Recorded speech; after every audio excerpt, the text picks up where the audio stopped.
So with that, I want to hand it off first to the lead assembly sponsor, who's done a ton of work to bring this together, and that is Supreme Moore Omokunde.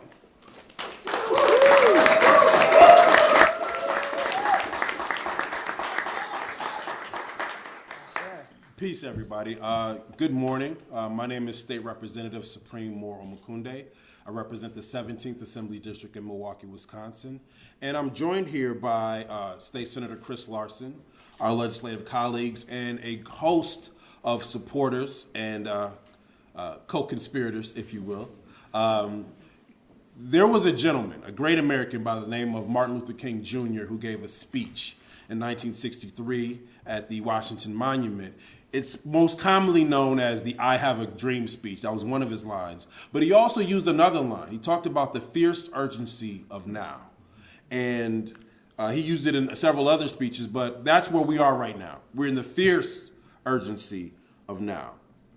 And I'm here to talk about the urgency of reducing our greenhouse gas emissions and getting them reduced by our 2030 levels and achieving net zero by 2050. In order to get to 2050, you got to get to 2030. We stand here as stewards of future generations to ensure that they inherit a sustainable and livable planet.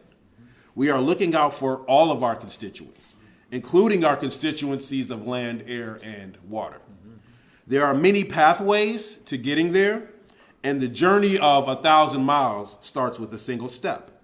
We must all decide what we will do on behalf of the planet that we love and that we live on. I say that this is a sense of urgency because the best way to prevent runaway climate change is to cut our carbon emissions in half in the next 5 years by 2030. We cannot continue to burn fossil fuels with no plans to seek alternatives that are best for both urban and rural Wisconsinites.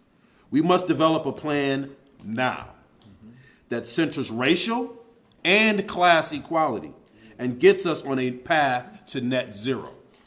This is why we are introducing this bill, the LRB has changed, the Climate Accountability Act, that does all of this and potentially more.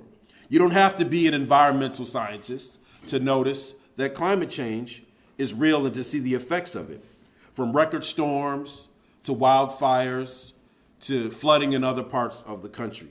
And we know that this is doable.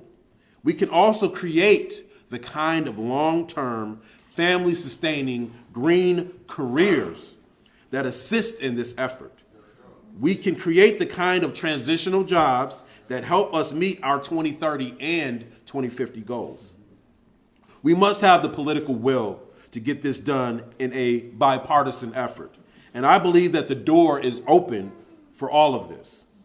I encourage my colleagues from both sides of the aisle to join us in this sense of urgency and in the fierce urgency of now to preserve our planet for our children and our grandchildren. Thank you.